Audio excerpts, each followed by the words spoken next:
What? What? What the hell is this? Harumph. I didn't get a harumph out of that guy. Give the governor harumph. Harumph! You watch your ass. I see you shiver with anticipation. Let the show begin. Hey everybody, this is David Heretic coming at you with another edition of Reactions, Reviews, and Rants. And tonight, okay, making their debut on the channel tonight, we have Ramp. Yes, indeed, how about that? Ramp making their debut on the channel. Before we go any further, for those of you who are feeling inclined to doing all the clicks and the likes and the bibbity-boobity bop, do me a favor, before you do all that stuff, please watch the whole video first, okay? Give me a chance to actually earn those clicks and likes. Now, after the video's done, if you still feel like doing all those clicks and likes, then by all means, feel free to click away. This comes as a request from Marco Oliveira, and Marco wanted to see me react to this song by Ramp called Hallelujah. Yes! Jesus H. Goddamn Christ! Now, have I heard the song before? I don't know. I mean, there's a possibility. There is a number of renditions of a song called Hallelujah that a number of artists have done. And this may be another rendition. I mean, I really don't know. There's no mention of this being a cover, so I'm gonna assume that this is an original. I hope. If not, and if it's the same song that I've done a couple of reactions to already, just with this band, I could still do a reaction to the cover, to Ramp's rendition of it, what they did with it. Is it a carbon copy cover, or did they put their own little spin on it? I don't know. I'm not even sure if this is a cover, if I'm being honest. I don't know. I mean, this might be an original song, so I guess we're going to have to just wait and see what happens. This was posted by Ramp. Yeah, shocking. And the video has 2,000 views. Not going to get you there. Sorry. No, look, I'm sure the song is fine. I'm sure the video's fine. I'm just saying 2,000 views, not going to get you there. Other than that, there's really nothing else left to say. Link to the original video will be down below in the video description for your viewing pleasure at your leisure. Let's get started. What do you say? You ready? Are you ready? Because here we go. All right, here we go. Ramp. Hallelujah. That's all I got. I don't know if this is a cover or not. Well, I guess we're going to find out. All right, let's do this. All right, boy, let's do this.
Okay. There are some good things happening here. The energy of the song is up. I like that. The drive is steady. I like that. The direction of the song I like. It sounds good. The chordal progression, it's simple, but it sounds really good. I'm liking the song writing. The songwriting I like. The mix is not good. I would almost say the mix is bad. The bass is getting completely buried. I mean, completely buried. The minute the guitars and the vocals come in, it just completely disappears.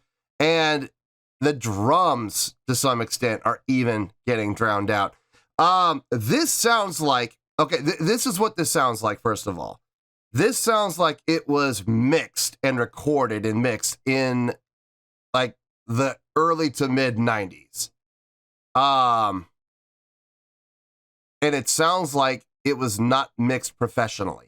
Like it sounds like the band mixed this themselves, which guys, you should never do. You should always hire an engineer to come in and mix your songs, an impartial third party. This sounds like it was mixed by the vocalist and the guitarist, because both the vocals and the guitar are coming through clear as day, and their tone sounds really good, like from both guitar and vocals. The most attention in the adjustments and the mixing went into those two. It doesn't sound like drums were mixed at all, and it doesn't sound like bass was mixed at all either. They sound very dry. They sound very hollow, and they are being completely pushed to the background by the guitars and the vocals. So, word to the wise, kids: never, ever, ever mix your own music. Ever. Always hire an engineer, an impartial third party, to come in and engineer your songs. Always. Oof. This is a rough listen, if I'm being honest.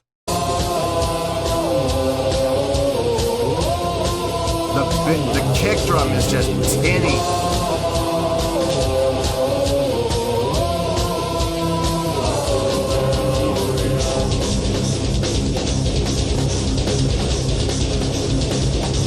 Guitar sounds great.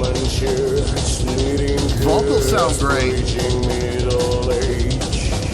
Confiscates human life through a simple condom cage. You want sex, the minute guitars come in, you can't hear bass at all. You want a social life of a never sweet accused. Lame, so divide, purified as will. Congregates human race on his own created house.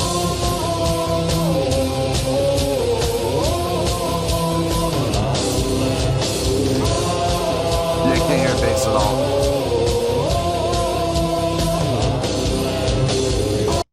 Yeah, I can't hear bass at all now. Yeah, look, the audio quality of the vocals is really nice. The audio quality of the guitars is really nice. Man, the drums, man, just, there's no fullness, there's no richness. That kick drum sounds like it's made of aluminum. I mean, it just sounds tinny. There's no depth, there's no girth, there's no oomph to that kick drum at all. It's just pure attack, no resonance at all. And even the attack, the tone quality is thin, very thin. And that's just the kick drum. I could say the exact same thing for the entire set. I mean, for the entire kit, the toms, the snare, the cymbals, even the cymbals. I mean, cymbals sound thin by nature. I mean, they do. They're pieces of metal that you're striking. Of course, they're going to sound thin. But even by cymbal standards, it sounds thin. And like I said, the bass The minute the guitars come in, bass completely disappears. It gets absolutely buried. You can't even feel the resonance because there is no resonance. There's no depth. There's no girth. There's no oomph. There's no body. There's no resonance. It's just pure attack. It really sounds like the bass and the drums sound like they were not mixed at all.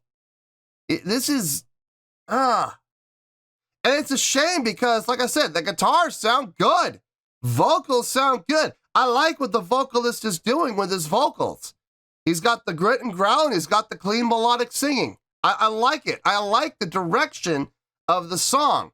I like the songwriting. I like the approach. It's just the mix is hard to get over. Everybody kind of overlooks mixing. Guys, mixing is what's going to make your song sound good. You could write the most amazing song in the world, the most amazing song ever written, have a piss poor mix job, and no one's going to care.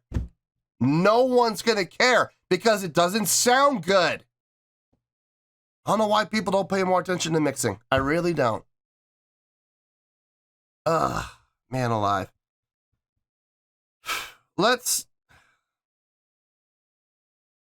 223. Let's just, I'm not going to pause anymore. Let's just get through this.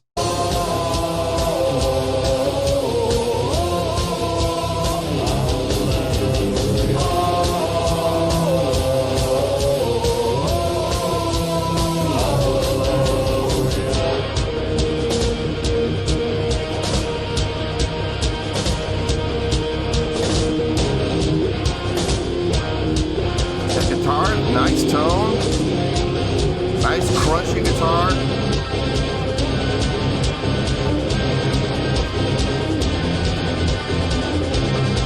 Lead guitar should be a little bit louder, and rhythm guitar should be a little bit softer.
Outro is too long.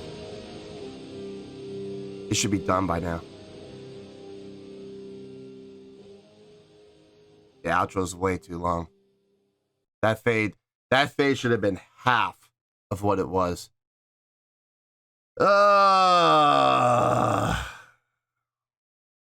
This is gonna be interesting.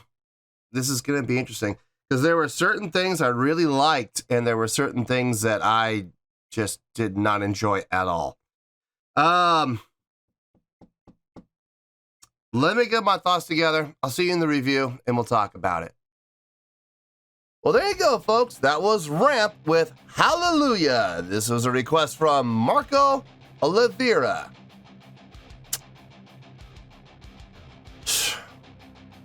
I thought about it, and there were things that I thought were really good, and there were things I thought that were really bad. So I have a score here, and I have my reasons. I'm gonna explain everything, I promise, okay? On a scale of 1 to 10, I'm going to give that a 6.5. Yep, 6.5. I feel good about that score. Let me tell you why. Why? I didn't hate this. I didn't hate the song. There were things about the song I didn't like. Because I thought they were really bad. But at the same time, there were things about the song that I thought were really good and I actually enjoyed. And if I'm being perfectly honest, the good outweighed the bad. Okay, you have the good and you have the bad. Well, the good was a little bit heavier. So yeah, it was about here. It wasn't here, but it was about here. Let's talk about the good stuff first, okay? The vocals. I thought the vocals were probably the best thing about this song, if I'm being honest. I like the mix between the grit and growl and the clean vocals. I thought his clean vocals were really good. I think the clean vocals showed a nice range in ability, in singing ability, both from a pitch standpoint and from a tonal standpoint. When he did do the grit and growl, it was nice. It wasn't so thick and crunchy and heavy that you couldn't understand what he was doing. I mean, you could hear everything he was doing. Couldn't understand what he was saying, but then again, I've been terrible with vocals my entire life, so yeah, I have no idea. I have no idea what he was even saying during his clean vocals, so it doesn't really matter. But it wasn't just, you know, throaty sound. It was you could hear speech in there. You could hear diction in there, so that was good. I think the vocals, like I said, were probably the strongest part of the song. The songwriting was really nice, actually. It was simple. I mean, it's a simple riff. The main melodic line, 4 to the major 3, to the root, to the flat 2, to the flat 7, back to the root again. Actually, I don't think it went back to the root. I think it was still on the 7. So 4, 3, 1, flat 2, flat 7, 4, 3, and then it came to the 1 to resolve. Dun, dun, dun, dun, dun, dun, dun, dun. You know, good subdivisions. I thought the subdivisions were nice. The main melodic line, like I said, simple but easy to follow. Very easy to follow. Very easy to pick up on. The chordal flow on the song made perfect sense. Nothing too complex. Very simple, actually. But very effective. It was absolutely effective, and it definitely worked. The guitars. For the most part, I liked. The only thing I wasn't a big fan of was the guitar solo. I felt like the backing guitar was actually louder than the guitar solo was. They should have switched volumes. They should have had the lead guitarist up in the mix and the backing guitar down in the mix. But other than that, I liked everything I heard from the guitars. Nice, thick, crunchy tone. Very warm sounding, very full sounding. Really enjoyed it. Some great pick work. Really nice, clean subdivisions. Really liked it. Yeah, vocals and guitars and the songwriting. Definitely the high points of the song for me. The low points. The drums. Not that the drummer did anything wrong. And not that the bass player did anything wrong. Everything I could hear from the drummer and everything I could hear from the bass player sounded correct. It sounded good.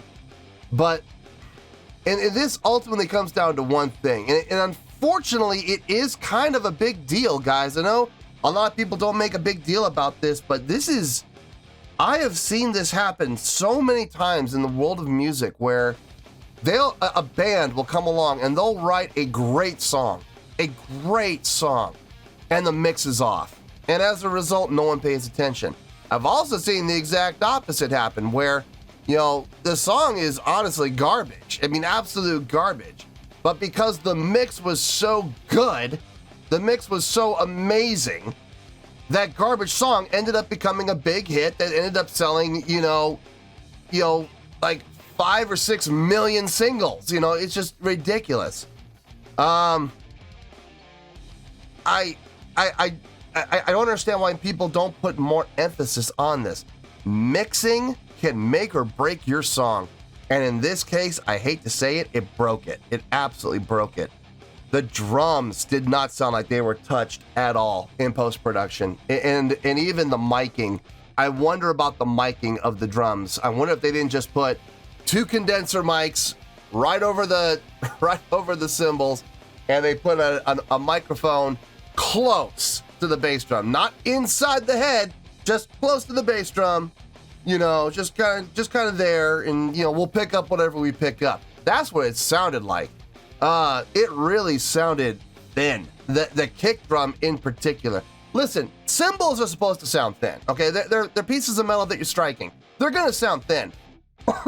But even by cymbal standards, these cymbals were thin. You know what I mean? The snare was weak. It came through. It did punch through, but it had no body to it. It had no girth to it. Same thing with the toms. Same thing, especially with the kick drum. The kick drum sounded like it was made out of aluminum, and they were hitting the drum beater against aluminum foil. Like they put like 20 pieces of aluminum. They took a very long, wide sheet of aluminum and folded it 20 times, and that's what the beater was hitting. That's what it sounded like. It sounded thin. It sounded tinny. It sounded weak.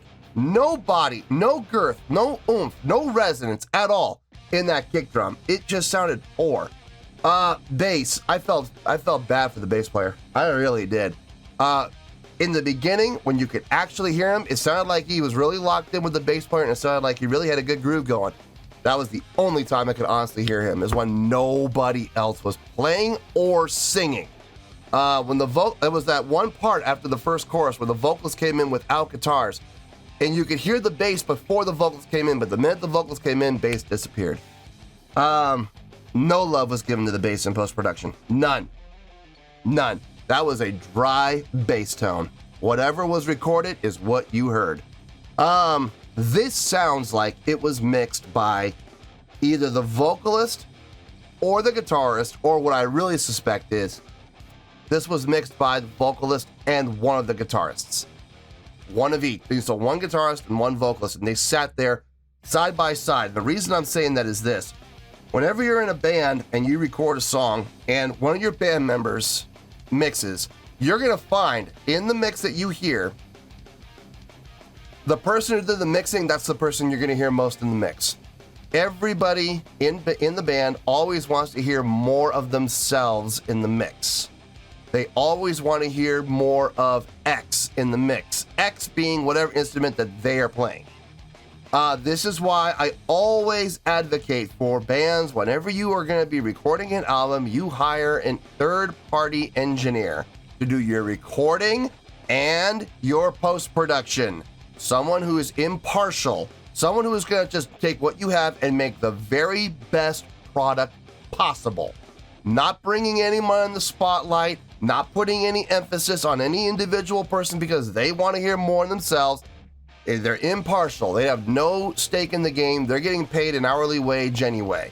So they don't care. They're just going to make the most efficient and effective recording that they possibly can. And in post-production, they're going to make sure that they do their very best to bring out everything and blend everything and layer everything to make it sound the most appealing as possible. That is their job. You know, that's why I really advocate bands. I know it sucks to have to pay some money out. Trust me, I know. But you're going to get the best product if you do. I guarantee it. Yeah, I mean, mix is a big deal. It really is. And when I hear a song that is poorly mixed, it hurts. It really hurts. Because all I can do is sit there and think, what could have been? How good could this song have been if it had been properly mixed? I'll bet you it would be at least a full point higher, if not more, if it had been properly mixed.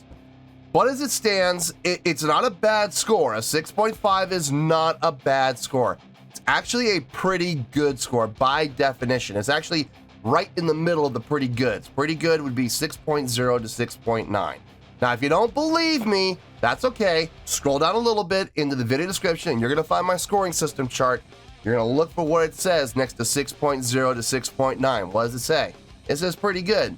This is right in the middle. So it is a pretty good song. I do see a lot of potential in the song, and I really think if they were just to take this song, rework it, remix it with someone who is impartial has no meat in the game, doesn't care about having one person or another being heard more or less, and is just going to do the very best he can to make the song sound as good as possible. I'll bet you anything I could re-listen to this with a proper mix from an actual engineer, and I'll bet you anything it's going to sound a lot better, and we're going to see that score go up at least 1 full point. But 6.5 is where we're at, and 6.5 is where we're going to stay. So 6.5, final score, I have spoken. Well, that's going to do it for this edition of Reactions, Reviews, and Rants. Hope you all enjoyed the show. Hopefully I was able to entertain you. If I was able to put a smile on your face and brighten your day, I did my job, and I'm so glad I could do it. If you guys feel like joining the fan base, go ahead and click on that button down there. If you guys want to like the video, go ahead and like the video. If you guys want to ring the bell, go ahead and ring the bell. It honestly doesn't make any difference at all to me, but if you guys feel like doing these things, then by all means, feel free to do so. Well, that's going to do it for tonight, folks. Thank you very much for watching, and as always, this is David Heretic signing off, reminding you to stay fabulous and support each other. Later. Peace.